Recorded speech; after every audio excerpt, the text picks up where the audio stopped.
Assalamualaikum warahmatullahi wabarakatuh. Senang berjumpa lagi para pemirsa, Bapak Ibu sekalian, adik-adik mahasiswa.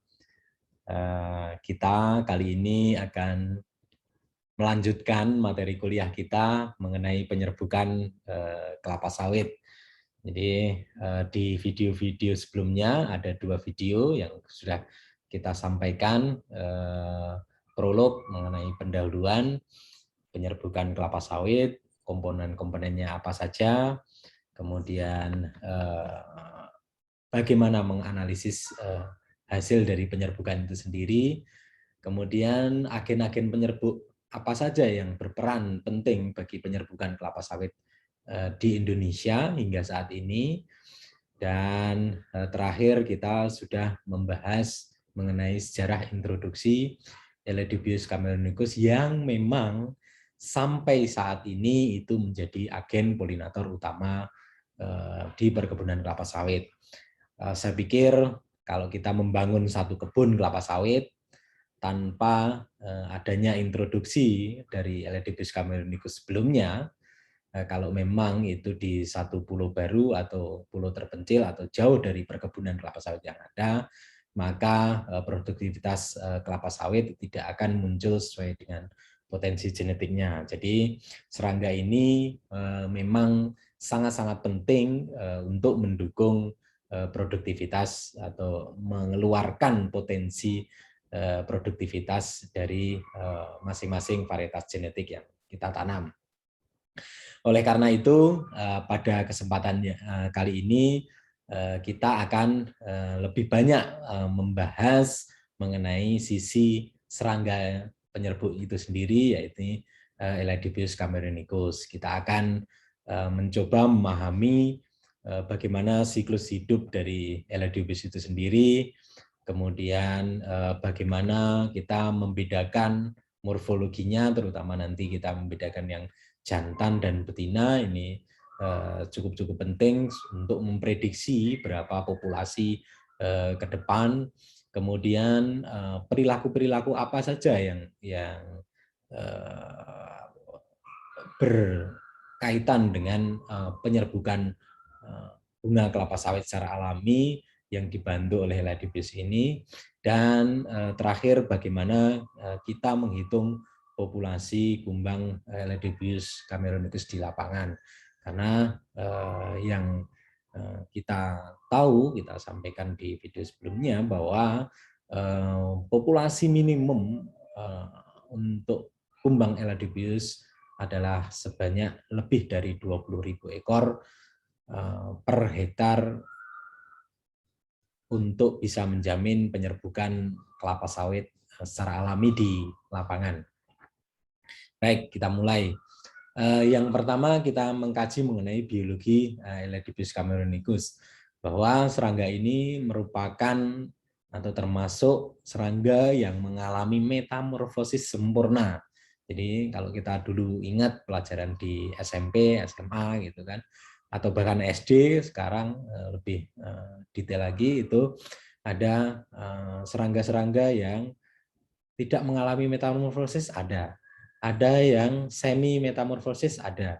Artinya seperti belalang gitu kan, itu dari telur kemudian menjadi nimfa, kemudian menjadi dewasa. Jadi bentuknya nimfa itu sama dengan bentuk yang dewasanya, hanya ukurannya lebih kecil gitu. Kalau metamorfosis sempurna berarti dia berkembang mulai dari telur, kemudian menjadi larva, menjadi kepompong, dan akhirnya menjadi imago. Nah, larva ini berbeda bentuknya dengan imago. Jadi kalau yang paling terkenal itu adalah kupu-kupu. Jadi ada telur, kemudian menjadi ulat, menjadi kepompong, menjadi kupu-kupu. Itu bentuknya pasti berbeda, dan bisa jadi atau sebagian besar itu jenis makanannya juga berbeda, tempat hidupnya juga relatif berbeda. Inilah yang mencirikan bahwa serangga-serangga tersebut itu termasuk metamorfosis sempurna. Nah, Elidibus ini kalau di sistem klasifikasinya itu tergolong dalam kingdom Animalia, divisi Vertebrata, kelas insekta atau serangga, ya kan. Kemudian ordonya ordo kumbang atau Coleoptera. Kemudian familinya Curculionidae atau kumbang moncong yang memiliki moncong. Kemudian genusnya Eladybius, spesiesnya Eladybius cameronicus. Nah, teman-temannya banyak yang jenis Eladybius yang lain itu sudah kita sampaikan di materi pembelajaran sebelumnya. Nah, kita mulai dari telur. Jadi kumbang Eladybius itu akan tertarik pada senyawa volatil yang dikeluarkan oleh bunga kelapa sawit. Nah, dalam hal ini kita sudah mengetahui tadi dari video sebelumnya bahwa dari 47 spesies tanaman atau bunga tanaman itu ternyata Eladybius itu hanya datang pada bunga jantan kelapa sawit Elais guinensis dan bunga kelapa. Nah, di bunga kelapa sawit jantan tersebut pada waktu antesis itulah fase atau masa di mana Eladybius itu akan datang karena terpanggil, karena pada waktu antesis atau mekar itu kita ketahui bahwa bunga tersebut mengeluarkan senyawa volatil terutama adalah estragol. Nah, ini menjadi kairomon atau atraktan bagi Eladybius untuk datang karena apa? Karena dia kumbang akan memakan sebagian polen yang dihasilkan oleh bunga tersebut dan nektar. Selain itu untuk kumbang-kumbang betina itu dia akan meletakkan telur. Nah, biasanya di bunga jantan tersebut juga proses mating atau perkawinan antara Eladybius yang jantan dan betina itu dilakukan di situ juga. Nah, datang kemudian dia akan meletakkan telur. Nah, ini telurnya sebelah kanan itu berbentuk lonjong ya. Terus kemudian ada semacam kayak pasir yang bentuknya segitiga. Nah, itu adalah sebetulnya adalah polen kelapa sawit. Jadi kalau secara mikroskopik bisa dilihat perbedaan ukuran antara telur Eladybius dan juga polen kelapa sawit. Nah, kalau kita akan melihat telur, berarti kita akan mengambil sebagian bulir yang masih antesis gitu kan. Jadi pada waktu kita kemarin sudah belajar ya masa antesis satu bulir bunga betina bunga jantan itu adalah sekitar 2 hari ya kan. Nah, pada waktu umur 1-2 hari itu kan kalau kita buka itu setiap bulir itu secara mikroskopi tentunya ya, karena akan relatif sulit untuk dilihat dengan kasat mata.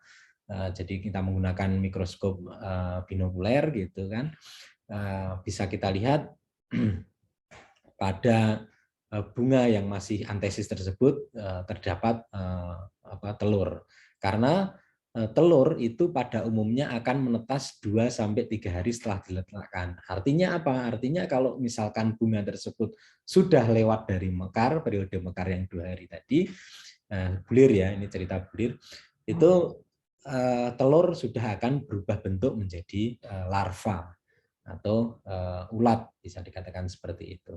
Nah, telur berwarna keputihan, lonjong, kemudian licin, ukuran panjang sekitar 0,6 mili, jadi sangat-sangat kecil gitu dengan menggunakan mata telanjang. Kemudian lebar hanya 0,4. Kemudian dia biasanya akan terbentuk lubang pada bulir tersebut, sehingga itulah yang memudahkan kita sebagai pengamat untuk mencari di mana tempat dia meletakkan telur. Nah, lubang ini terjadi karena gigitan kumbang. Jadi ujung moncongnya itu adalah mulut. Jadi mulutnya itu berada di ujung moncong ya untuk kumbang Eladybius ini. Bukan seperti telalai, seperti gajah gitu kan. Moncongnya ada di bagian mulut. Gajah itu kan berbeda, dia telalainya itu sebagai hidung. Nah, tapi kalau kumbang moncong ini moncongnya itu di ujungnya itu ada mulut yang itu bisa menggigit, kemudian itu menjadi lubang tempat mereka masukkan telurnya. Nah, kemudian larva seperti apa namanya, kalau yang besar kita sering lihat itu gendon atau apa uret gitu kan, atau lundi. Nah, itu bentuknya seperti itu, hanya ukurannya sangat kecil, hanya 0,29 mm, sampai kemudian yang paling besar itu hanya 0,5 mm. Jadi cukup kecil gitu, cukup kecil. Kemudian kita lihat larva itu terbagi menjadi 3 instar. 3 instar itu artinya instar itu pergantian kulit karena setiap dia membesar itu dia akan mengalami molting atau pergantian kulit sehingga menjadi individu yang baru, seperti halnya kalau di reptil itu ada ular gitu kan, yang paling mudah untuk terlihat itu dia selalu berganti kulit karena bertambah ukuran tubuhnya.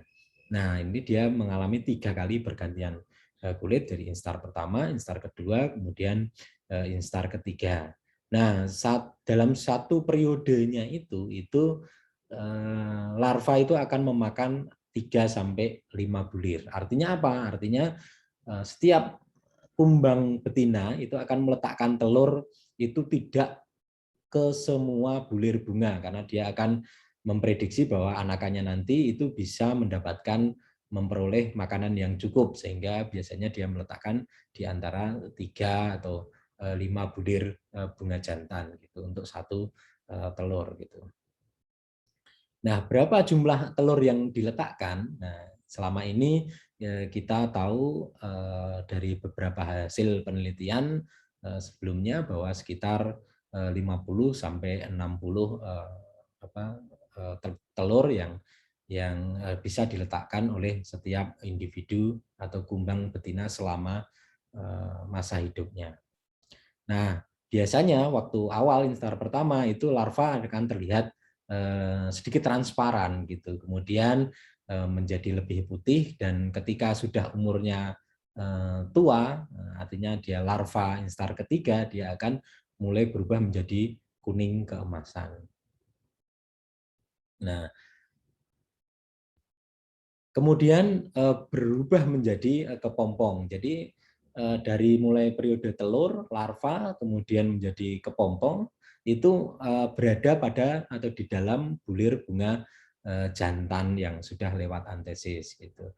Nah, biasanya maaf itu kalau larva lama, periode larva itu sekitar 7 sampai 13 hari, kalau kepompong itu antara 2-6 hari. Nah, mulai fase kepompong ini dari instar ketiga, kemudian yang sudah warnanya kuning keemasan tadi berubah bentuk menjadi calon kumbang. Jadi bentuk pupanya sudah menyerupai bentuk kumbang nantinya gitu.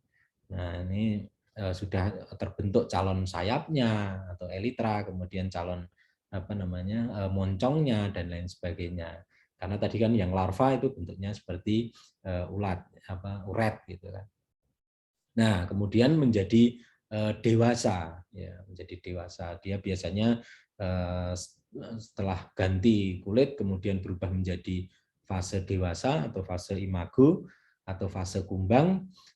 Itu biasanya umur 1-2 hari, kemudian 1-2 hari itu sudah mulai dalam tanda kutip dewasa, yang dia bisa kawin gitu, melakukan perkawinan antara jantan dan betina. Nah, biasanya normalnya itu kumbang betina itu akan hidup lebih lama dibandingkan dengan kumbang jantan. Studi dari Dr. Shed tahun 82 itu menunjukkan bahwa kumbang betina itu mampu hidup selama 2 bulan, sedangkan yang jantan itu hanya 1,5 bulan. Makanya kalau di lapangan sering kita lihat bahwa seks rasionya kalau secara normal itu insekta secara umum itu biasanya 1:1, tapi untuk case Elidibus cameronicus ini adalah 1:2, artinya 1 jantan, proporsi jantan, kemudian 2 betina. Nah, ini di alam yang sering kita jumpai itu seks rasionya seperti itu. Mengapa ini menjadi penting morfologi jantan dan betina? Karena memang kumbang jantan ini secara morfologi ukurannya lebih besar dibandingkan dengan kumbang betina. Biasanya antara 3 sampai 4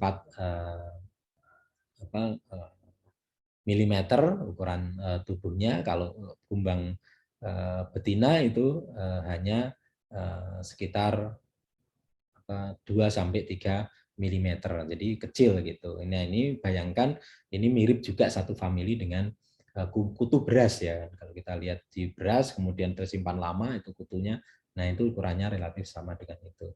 Nah, morfologi yang jantan dan betina itu sangat mudah bedakan. Selain dari ukuran tubuhnya yang lebih besar, kumbang jantan itu juga memiliki banyak bulu di elitra. Elitra itu adalah sayap, tipe sayap dari kumbang secara umum, dia mengeras gitu kan. Kemudian ada 2 tonjolan di bagian punggung, dan kemudian memiliki juga rambut-rambut pada tungkai atau kaki dari kumbang tersebut. Nah, ini menjadikan rambut-rambut ini yang menjadikan polen itu lebih banyak menempel pada rambut-rambut tersebut, sehingga ketika dia terbang kemudian hinggap ke bunga betina itu akan menjadi agen pembawa dari polen tersebut, sehingga nanti bisa jatuh dan mengenai putik bunga betina dan terjadilah penyerbukan. Sehingga dalam hal ini diprediksi, ya ini gambaran secara utuh morfologinya. Ini bukan kalau kita lihat skalanya, skala sebelah kiri itu betinanya nampak terlalu besar, tapi kalau dilihat dari skalanya sebetulnya dia akan lebih kecil. Kemudian moncongnya itu lebih pendek untuk yang jantan, kalau betina itu moncongnya lebih panjang, kemudian atau pronotum lebih menekuk ke bawah gitu. Jadi lebih kalau yang jantan lebih tegak, kalau yang betina lebih melengkung dan lebih panjang. Secara morfologi lateralnya ini kita lihat lebih detail lagi. Untuk yang betina itu kumbang moncongnya lebih panjang dan dia lebih menekuk ke bawah. Sedangkan yang jantan itu tidak demikian. Nah, karena yang jantan itu memiliki banyak rambut, kemudian dia bisa menghasilkan polen lebih banyak, sehingga para entomolog sepakat bahwa kumbang Eladebius camelonicus jantan ini lebih memiliki peran sebagai agen polinator dibandingkan dengan betina, karena dia mampu memindahkan polen dari bunga jantan ke putik bunga betina lebih banyak daripada kumbang betina. Nah, kalau dilihat secara komprehensif gitu, siklus hidup Eladebius sebetulnya dari telur hanya menetas itu 2 sampai 3 hari, kemudian larva atau fase larva ulat itu 7 sampai 13 hari, kemudian fase kepompong itu 2 sampai 6 hari, menjadi dewasa itu hanya membutuhkan waktu sekitar 2 tambah 7 tambah 2 itu 11 hari sampai 21 hari. Jadi hanya kurang dari 2 minggu sampai 3 minggu saja dia bisa menyelesaikan satu siklus hidupnya. Artinya dari telur kemudian menjadi kumbang dan kemudian kumbangnya bisa bertelur lagi kan di usia 2 sampai 3 hari sudah bisa meletakkan telur, sehingga waktu yang cukup singkat, biasanya sekitar 2 minggu itu dia sudah bisa menghasilkan siklus generasi berikutnya. Jadi kalau kemarin kita tahu sejarahnya gitu kan, sejarah introduksi Eladebius tahun 82, berarti sekarang sudah mungkin hampir 40 tahun ya, mungkin tahun depan itu sudah 40 tahun. Berapa siklus hidupnya? Mungkin sudah ribuan tahun, ribuan kali siklus hidup Eladebius. Nah, ini beranak pinak dan lain sebagainya. Ini menjadi penting. Nah, Pemahaman ini menjadi penting nantinya kalau kita juga mau memahami di lapangan, memaintain LIDBs itu caranya seperti apa, yaitu dengan memaintain bunga jantan itu sendiri, karena itu menjadi apa namanya tempat satu-satunya tempat berkembang biak bagi serangga LIDBs ini, atau juga penting kapan waktu untuk melakukan apa namanya introduksi apa pemindahan atau kita mau mengintroduksi dari satu lokasi yang populasinya tinggi ke populasi rendah misalkan.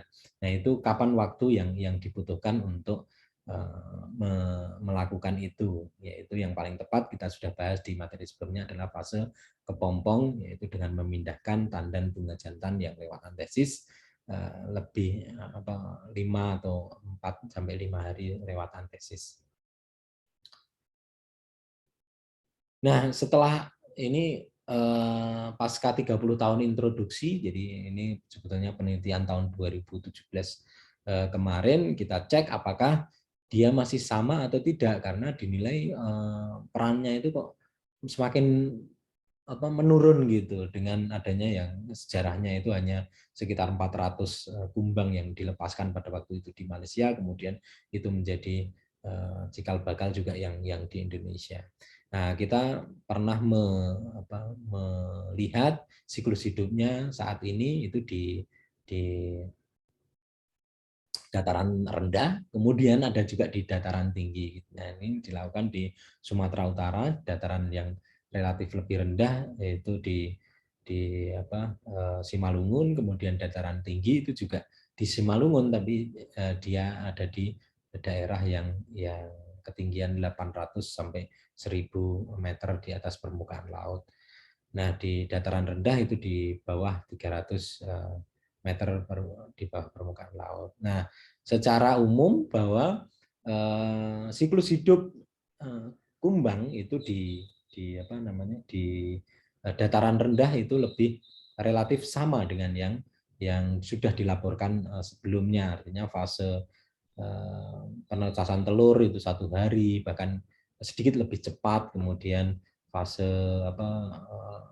larva, kemudian fase imago, baik yang jantan dan maupun betina itu juga mampu bertahan hidup lebih dari 1 sampai 2 bulan. Tapi yang terjadi itu berbeda di daerah dataran tinggi, itu fase dia telur menetas, kemudian menjadi larva berubah menjadi pupa, itu relatif lebih lama, bisa dua kali lipatnya. Ini memang sama dengan yang filosofi secara umum dari serangga, biasanya karakteristiknya seperti itu. Di daerah kondisi suhu udara yang dingin itu biasanya durasi atau lama hidupnya menjadi lebih panjang gitu. Kalau daerah yang suhunya tinggi itu biasanya lebih cepat untuk berkembang biak gitu. Tapi yang menarik juga fase imagonya itu menjadi lebih pendek, hanya sekitar setengah bulan saja. Nah, ini yang menjadikan juga populasinya itu cukup lambat untuk berkembang di daerah-daerah dataran yang tinggi. Nah, ini juga dibandingkan dengan yang di Afrika sana juga relatif sama, yaitu di sana di dataran rendah. Nah, kemudian setelah kita memahami bagaimana siklus hidupnya, kemudian ciri-ciri khasnya antara yang fase telur, larva, pupa, hingga imago, kita sedikit membahas mengenai bagaimana perilakunya. Artinya dia bisa tertarik ke bunga kelapa sawit itu karena apa, gitu kan? Apakah dia secara tidak sengaja dia datang ke bunga jantan, terus kemudian ke bunga sawit dan terjadilah penyerbukan, atau seperti apa? Kita bahas. Jadi secara umum serangga itu berkomunikasi dengan serangga lain atau kemudian dengan tanaman itu adalah melalui senyawa kimia atau senyawa volatil atau semiochemical. Nah, jadi rangsangan bau itu yang paling utama dalam berkomunikasi antar individu atau antar dengan tanaman.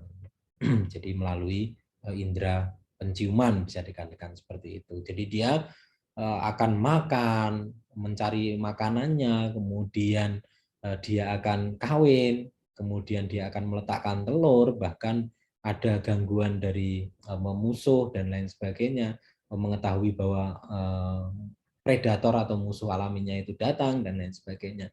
Itu diilhami oleh komunikasi dari senyawa kimikal. Kita mengenal adanya feromon, misalkan ada seks feromon. Jadi ada feromon yang digunakan untuk perkawinan. Jadi kalau misalkan kumbang, biasanya kumbang jantan mengeluarkan seks feromon, kemudian kumbang betina akan datang dan akhirnya terjadi perkawinan. Kalau di Lepidoptera secara umum, ya ini secara umum memang ada yang ngengat atau kupu-kupu yang betina itu akan mengeluarkan seks feromon, kemudian yang kupu-kupu jantan datang kemudian akan mengawini. Nah, kemudian kita kenal alarm feromon, ya feromon untuk warning gitu kan, kehati-hatian karena di situ ada musuh alami kita misalkan, atau aggregation feromon. Jadi feromon yang digunakan untuk berkumpul gitu kan. Ada trail feromon ini seperti rayap dan lain sebagainya, itu feromon jejak. Jadi untuk ketika rayap atau serangga-serangga sosial, semut dan lain sebagainya, lebah itu menemukan makanan gitu, kemudian dia bisa mengeluarkan trail feromon untuk memberitahu kawan-kawan koloninya bahwa di situ ada makanannya gitu kan. Kemudian ada allelochemical. Nah, ini sudah dengan individu yang lain. Kalau feromon itu biasanya antar sesama individu, kalau allelochemical biasanya dia antar spesies, bahkan antar yang lain. Seperti alomon. Nah, kemudian ada kairomon dan sinomon. Nah, saat ini yang akan kita lebih mendetail adalah yang kairomon. Jadi kairomon ini diproduksi bukan oleh serangga itu sendiri, tapi diproduksi oleh tanaman. Nah, itu yang bisa menarik serangga penyerbuk, atau dalam hal ini adalah Elaeophilus camerimycus. Nah, ternyata kairomon atau senyawa volatil yang dikeluarkan oleh berbagai macam bunga jantan, bunga betina yang sedang mekar reseptif itu beraneka ragam.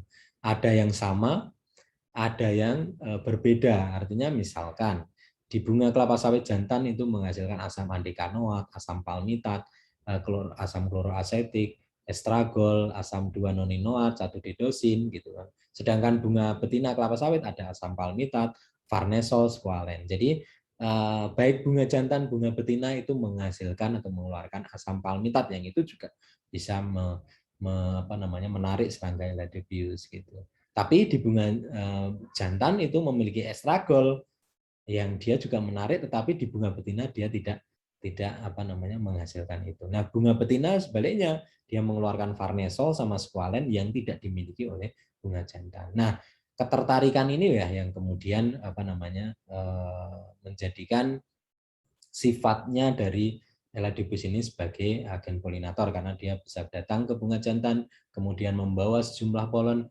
kemudian datang ke bunga betina yang sedang mekar, kemudian jatuhlah polen dan terjadilah penyerbukan. Hanya memang sampai saat ini masih misteri.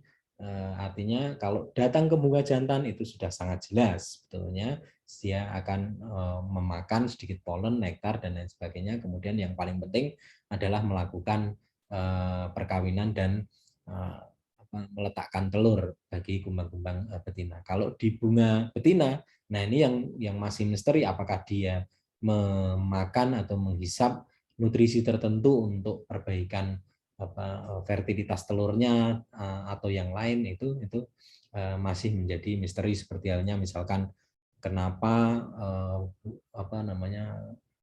bunga nyamuk gitu kan, nyamuk jantan itu dia tidak menghisap darah manusia gitu. Nah, sedangkan nyamuk betina itu menghisap. Kenapa? Karena dia memerlukan sumber protein untuk bisa melakukan fertilitas dari telur-telurnya gitu kan. Nah, itu ini masih banyak yang belum diungkap. Nah, kita menyimpulkan bahwa senyawa-senyawa volatil tadi menjadi atraktan bagi L. diffuse. Kenapa? Karena kita pernah menguji sendiri bahwa senyawa-senyawa tersebut dengan uji olfaktometer kita taruh dengan konsentrasi 10%, 1%, 0,1%, kemudian L. diffuse kita letakkan pada satu titik tertentu, olfaktometer dia seperti pengujian seperti terowongan gitu kan, nanti dia akan jalan kemana gitu, jalan ke senyawa tersebut atau tidak. Nah, ternyata memang keseluruhan yang kami sebutkan tadi itu bisa mampu menarik L. diffuse. Makanya kita menyimpulkan bahwa senyawa-senyawa tersebut adalah senyawa volatil yang mampu menarik L. diffuse camerennicus. Dan yang paling menarik di sini kami sampaikan bahwa estragol itu adalah memiliki kemampuan yang paling tinggi untuk menarik L. diffuse camerennicus. Jadi dari 100 misalkan 100 ekor yang dilepaskan itu 91 kumbang itu akan datang ke estragol tersebut. Makanya estragol ini menjadi komponen penting bagi penyerbukan kelapa sawit, dan ini ke depan itu para pemulia tanaman khususnya itu selain menciptakan bahan tanaman yang memiliki produktivitas yang tinggi, ini diharapkan juga bisa menghasilkan bunga-bunga dengan wangi-wangi seperti ekstragol itu dengan konsentrasi yang lebih tinggi sehingga dia lebih menarik bagi L. diffuse. Makanya kenapa L. diffuse juga lebih tertarik ke bunga jantan kelapa sawit, karena di situ ada ekstragol karena yang mampu menarik lebih dibandingkan dengan yang lain. Nah, karena ke depan para pemulia itu juga selain produktivitas yang tinggi juga dituntut juga kualitas dari minyaknya itu tinggi. Nah, sedangkan kita tahu bahwa ada dua tipe kelapa sawit, yang sebelah kiri itu ada L. guinensis yang saat ini sudah lebih dari 16 juta hektar ditanam di Indonesia. Itu yang berasal dari Afrika. Kemudian yang sebelah kanan ini ada L. olivera gitu kan, dari Amerika Latin. Nah, ukuran buahnya relatif lebih kecil atau jauh lebih kecil dibandingkan L. guinensis. Makanya lebih senang kita menanam L. guinensis karena menghasilkan tandan yang cukup besar dan minyaknya juga, rendemen minyaknya lebih tinggi. Nah, tetapi yang L. olivera itu kecil gitu, tetapi kualitasnya jauh lebih tinggi dibandingkan dengan yang guinensis, karena misalkan beta karotinnya tinggi dan lain sebagainya, sumber-sumber vitamin, nutrisi dan lain sebagainya itu jauh lebih tinggi. Makanya berlomba-lombalah para pemulianya itu untuk mendapatkan karakter-karakter oliveranya itu sehingga bisa menghasilkan tandan yang minyaknya banyak tetapi kualitasnya juga banyak. Tapi harus ya cermat juga diperhitungkan nantinya bagaimana penyerbukan kelapa sawit yang akan terjadi. Seperti kita di PPKS itu memiliki banyak plasma nutfah gitu kan, asal baik itu dari L. guinensis maupun L. olivera. Nah, kita juga punya serangkaian pengujian gitu, dikawin silangkan antara yang L. olivera sama L.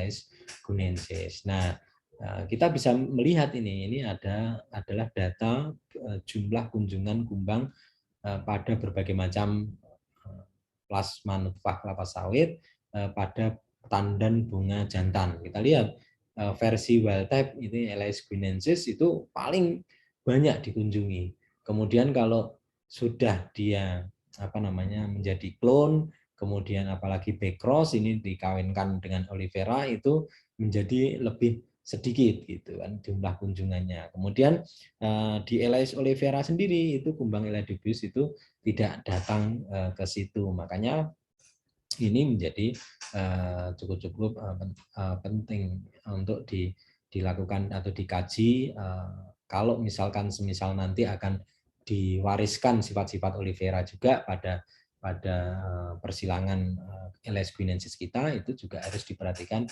bagaimana penyerbukan yang terjadi. Seperti halnya saat ini yang terjadi di Kolombia, jadi di Ekuador dan lain sebagainya, negara-negara Amerika Tengah, mereka juga memiliki sejumlah perkebunan kelapa sawit. Jadi mereka ada problem serius dengan penyakit bud rot disease, jadi penyakit busuk umbut yang itu sudah sangat-sangat mengerikan, lebih ngeri mungkin kalau case-nya di Indonesia dengan Ganoderma itu jauh lebih ngeri dari itu. Salah satu untuk menanggulangi itu adalah menggunakan tanaman yang tahan, dan tanaman tahan ini diketahui merupakan persilangan dari Aedes guinensis dan olivera atau disebut dengan OG hybrid. Nah, ini jauh lebih tahan, tapi pada akhirnya saat ini mereka juga memunculkan problem mengenai penyerbukan. Nah, ini tentu saja menjadi satu pengalaman penting bagi pemulia-pemulia di Indonesia saat ini yang ingin menurunkan karakter-karakter olivera ke dalam Aedes guinensis yang ada sekarang saat ini.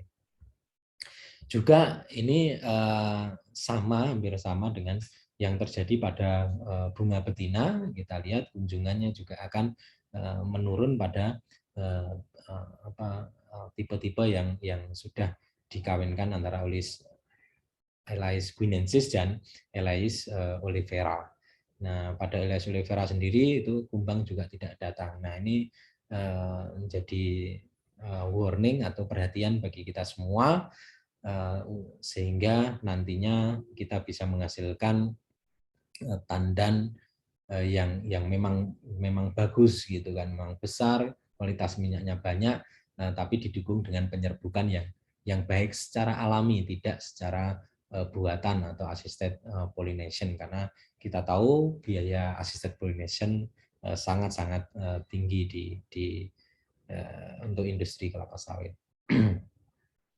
Nah, kalau kita lihat secara mendetail pada bunga jantan itu biasanya populasi-populasi aktif puncak dia datang kemudian mengunjungi itu adalah di jam 9 sampai jam 11. Makanya jam-jam seperti ini yang digunakan untuk menerka atau memperkirakan berapa populasi kumbang itu di lapangan. Nanti kita belajar untuk menghitung populasinya.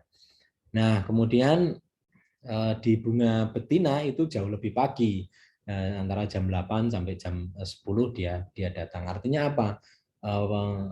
Kemungkinan besar serangga itu akan datang ke bunga jantan duluan, kemudian dia melakukan telur dan lain sebagainya, dia hinggap di situ, kemudian keesokan harinya dia datang di pagi hari di bunga betina dengan membawa polen dan lain sebagainya. Inilah yang kemudian perannya menjadi lebih besar terhadap penyerbukan, karena kita tahu bahwa pagi hari itu proses yang ideal untuk penyerbukan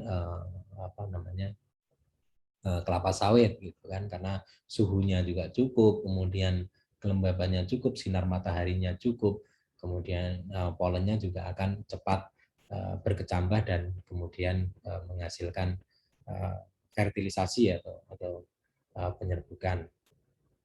Nah, ini juga menjadi penting, dasar yang penting kalau kita mau melakukan assisted pollination, itu kenapa dilakukan pada pagi sampai siang, karena memang fase-fase ini yang fase-fase kritis untuk terjadinya penyerbukan.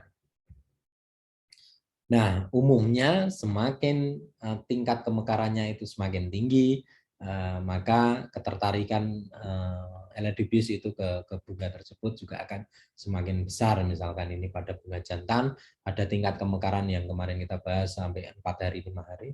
Pertama 25% itu masih sedikit, 50% serangga yang datang relatif sedikit, ketika 75% itu dan 100% itu jauh lebih banyak, lebih besar. Gitu.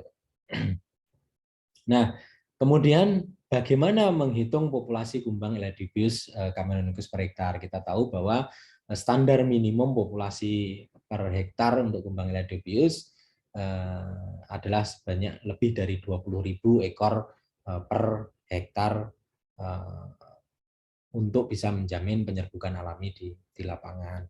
Nah, kita bisa memperhitungkan dengan cara konvensional.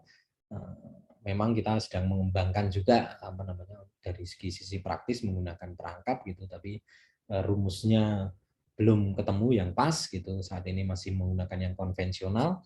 kita bisa secara mudah sebetulnya kita misalkan satu blok kita pilih sampel tanaman sebanyak 1 hektar gitu kan. Jadi katakanlah 1 hektar di situ populasinya berapa? Misalkan ada yang 136, ada yang 143, tergantung. Misalkan 143 ya. Kita ambil itu kita tentukan titik-titik sampelnya misalkan dengan baris gitu kan, baris ke berapa? 5, kemudian baris ke 10, baris ke 12, 15 dan lain sebagainya sampai mendapatkan jumlahnya itu sekitar 143. Nah, dari 143 itu kita kelilingi semua. Kita kelilingi semua, kemudian kita lihat apakah ada bunga jantan yang sedang mekar, gitu kan. Nah, ada misalkan tingkat kemekarannya kita bedakan kurang dari 50% dan lebih dari 50% ke atas, gitu kan. Karena tadi akan berbeda tadi kurang dari 50% dan di atas 50% kunjungan kumbangnya itu akan berbeda. Makanya kita bedakan itu saja nggak masalah. Misalkan dalam 143 tadi ketemu 5 bunga jantan yang sedang mekar, kemudian 2 bunga jantan itu dia mekar di bawah 50%, kemudian yang 3 itu di atas 50%. Nah, kita pilih salah satu saja, jadi kita pilih 2 saja, nggak masalah gitu. Atau mau dihitung semua lebih bagus, lebih bagus. Tapi kalau misalkan mau disampling lagi, itu cukup 2 tadi, yang kurang dari 50% dan lebih dari 50%. Nah, kemudian pada waktu jam 9 sampai jam 11 tadi, kita tangkap itu kumbang tersebut pada spikelet kumbang bunga jantan gitu. Jadi kita menggunakan plastik bisa atau menggunakan botol bisa. Nah, kita tangkap secara cepat minimal 3 spikelet gitu. Jadi kita tidak usah menghitung secara detail gitu, bisa 3, bisa 5, bisa 4 dan lain sebagainya. Kita pokoknya usahakan kita bisa menangkap serangga tersebut dengan cepat tanpa serangga itu keluar. Nah, setelah kita tangkap, kemudian kita potong bagian pangkal spikeletnya, ya kan.